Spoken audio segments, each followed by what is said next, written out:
UFC St. Louis started slow, but boy did it end fast. Ended great with Derrick Lewis with a crazy knockout in the main card, main event. He showed his ass. But before we get to that, Alex, how about we recap the prelims? Yeah, we started off our night with the women's flyweight division. JJ Aldrich got her 2-fight win streak snapped when she stepped into the cage against Veronica Hardy. She was patient. Hardy was patient, and she didn't force her hand. She secured the rounds 2-1.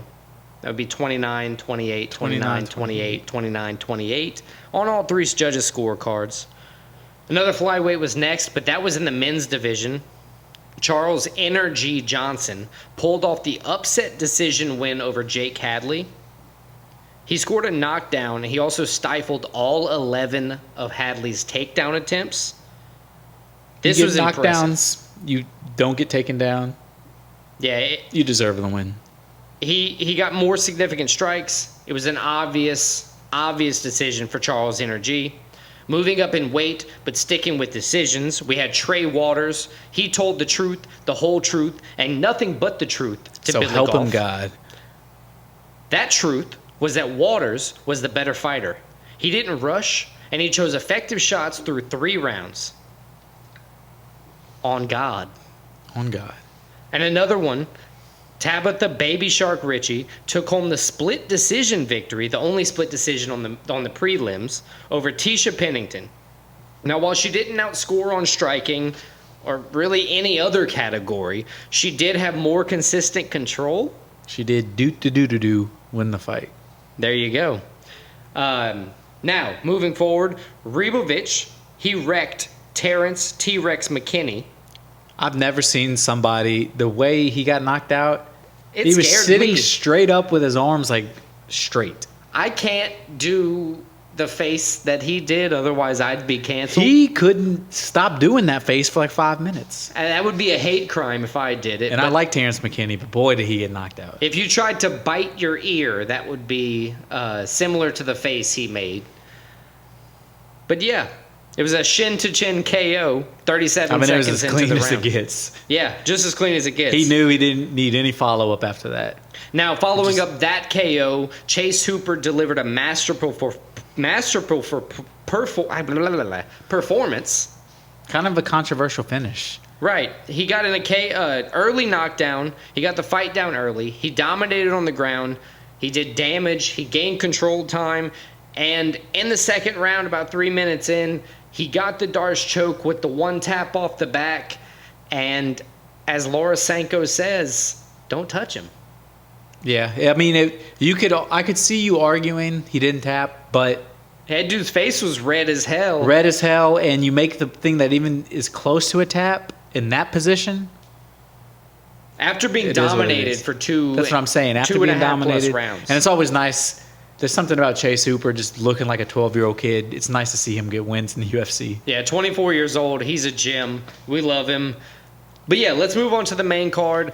Let's switch it up a bit. We're going to go bottom to top. Let's just keep rolling straight bottom to top, and we got Waldo. Waldo Cortes-Acosta taking on Robelis Despaigne.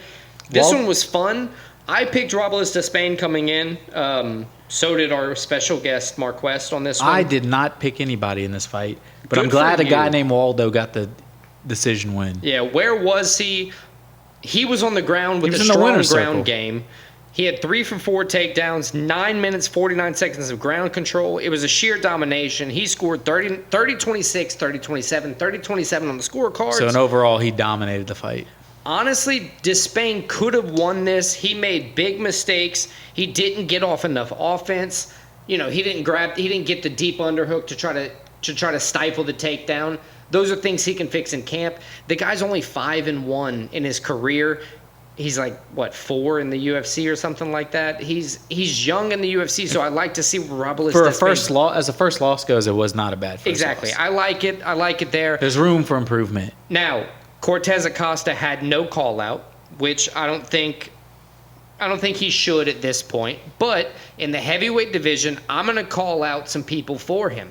Shamil Gaziev who's 0-1 in 2024, which means he's trying to be active. He's fought recently. We saw him fight in 2023. I like Gaziev. Tied to Ivasa's 0-4. He's been very active. He needs a rebound. He needs a fight.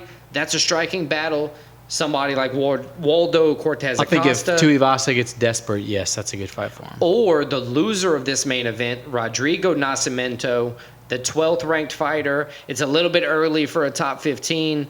Or I'm sorry, the top 15th ranked fighter in the heavyweight division. It's a little early for Cortes-Acosta for a top 15, but if you're giving the guy a shot, being 12-1, you could give him that. Hey. Christian, my man, I'm asking you, what do you think is the next fight for Cortes-Acosta? Who was the first guy you mentioned? Shamil Gaziev. Give him Gaziev. We've seen crazy things happen. We saw Steve Erceg fight for the title a couple weeks ago. And he had a hell of a performance. It was a good. He lost, but it was a good performance. He showed himself well. But I think I don't think Waldo gets the jump up. I digress on Erceg to Nascimento or to Avasa yet. That's fair. Totally fair.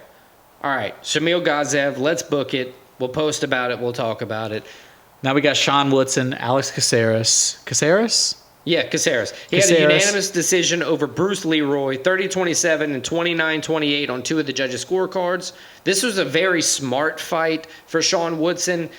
He's a very tall fighter. He's a very long fighter. He stayed at range for as long as he could during the fight. He used what God gave him. Yeah. He did clearly enough through 2 rounds to where when he got tired after the exhaust of Alex Caceres kind of pressuring him the entire fight, he did enough to win 2 rounds confidently. He got to 30-27 and 29-28, like I said. That length.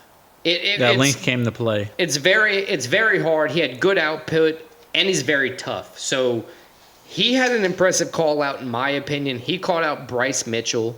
We saw him have that scary TKO knockout from Josh Emmett. And then got knocked out by Topuria before that. Right. If not him, I would think somebody like Dan Ige, who's coming off the Andre Fili KO. 50K Ige. Or Joe Anderson Brito, if they're giving him a big test. Joe Anderson Brito's on a 5-fight win streak. So again, I'll ask you, who do you think? I think Brito deserves the fight, but the fight I most want to see is Woodson versus Bryce Mitchell. You think they're going to give him his call out? I think he could get it. I think it's a good one. It's Bryce Mitchell. Bryce Mitchell's already been out on social media and accepted it. It's one Bryce Mitchell would take because it's a winnable fight. It's not a huge step up in competition for him after the 2 tough losses. He said he needs some money, too. He probably does need some money. He's always an honest guy. I think that'd be an entertaining fight, clash of styles. Give me Sean Woodson, Bryce Mitchell. Sweet.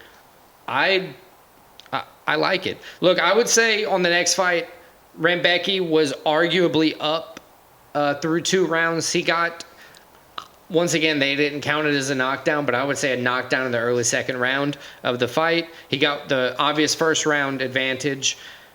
He stayed on the gas for too long and he burnt out, so it doesn't really matter because he got TKO'd. This is why you got to love MMA. This guy was winning the fight.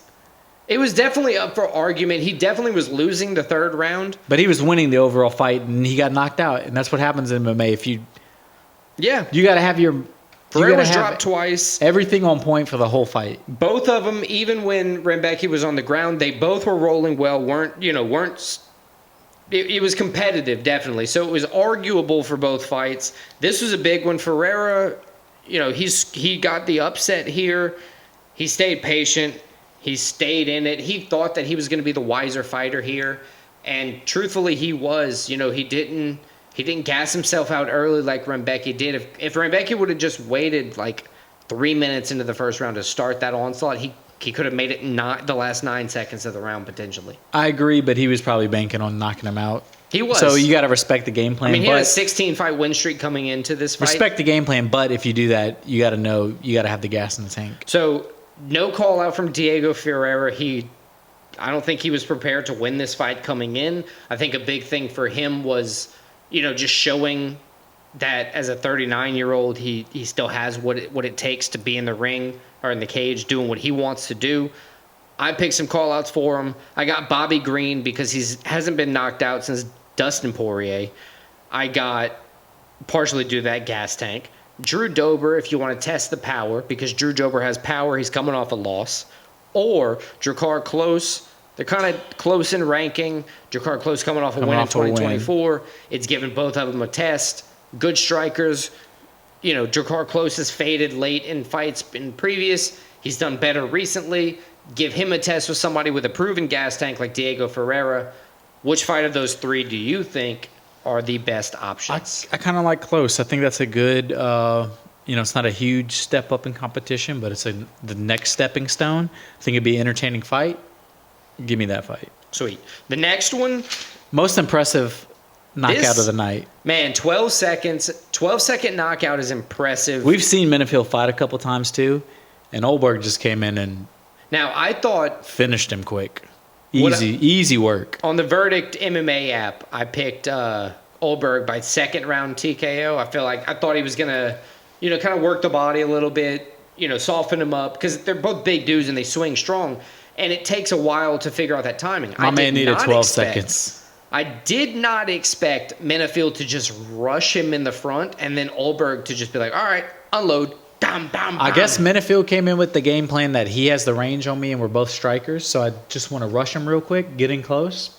It did not work out for him, though. No, I mean, seven connected in 12 seconds, and then he just ate a bunch of groceries for dessert. It was pretty disgusting. Overall, Ulberg, the main event was KO. great, but Ulberg probably had the most impressive and the best career-moving win of the night. No, yeah, absolutely. He won bonus on that one. It was a quick finish. It also sets him up for a quick turnaround if he wants to. I think in a performance where... Oh, yeah, he could fight next week if he wanted to. Right, you take 4 punches that do no damage. You're still in weight.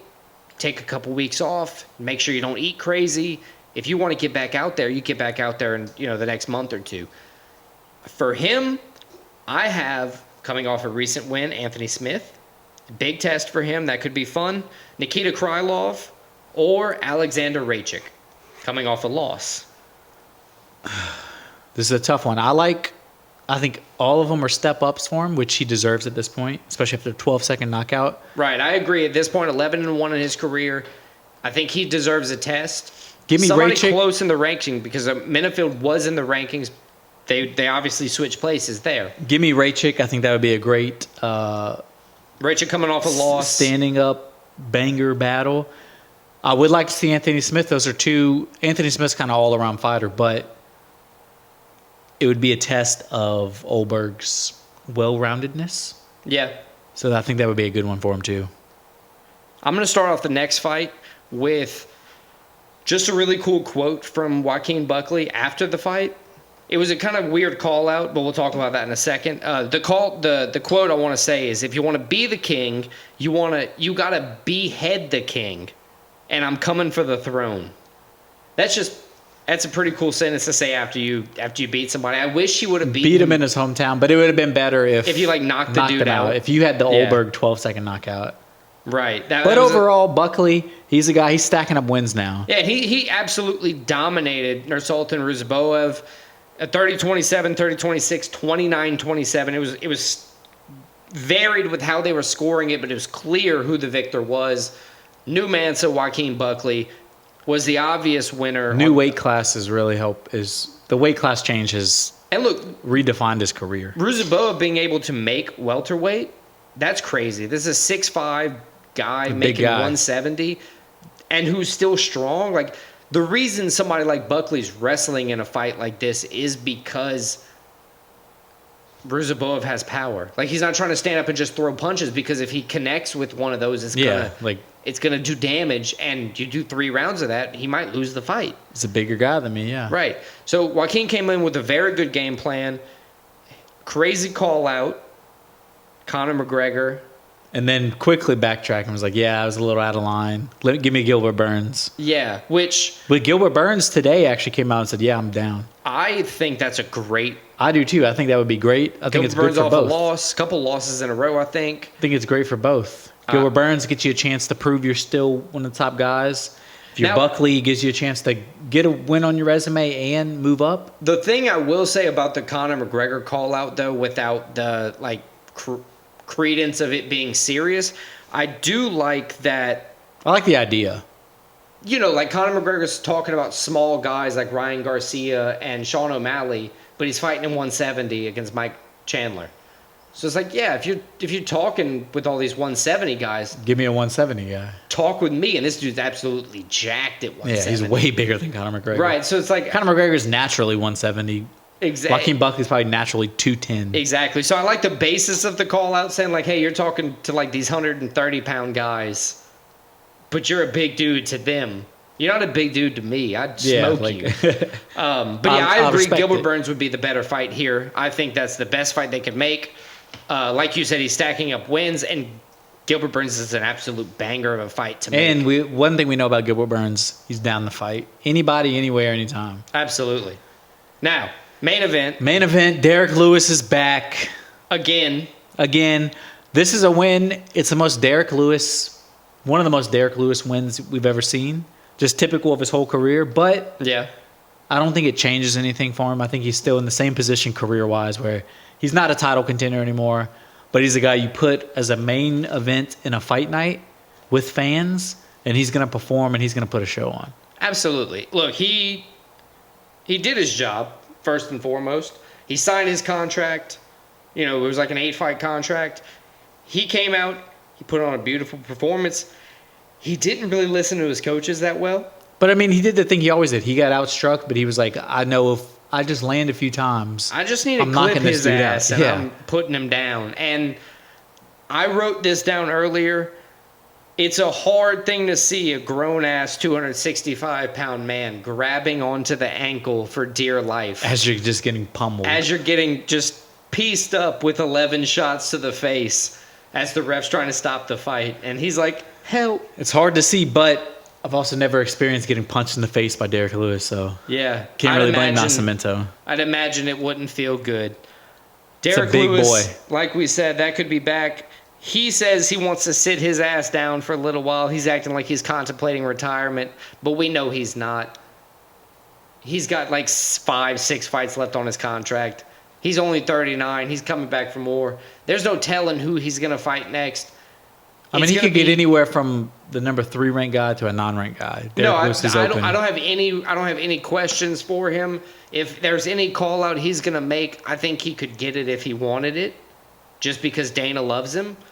But I don't have anybody specific for this one. No, it's just Derrick Lewis. His balls are hot. He does what he wants. Give him Cyril Gane again. Let him get that rematch. Yeah, just have fun. I don't care.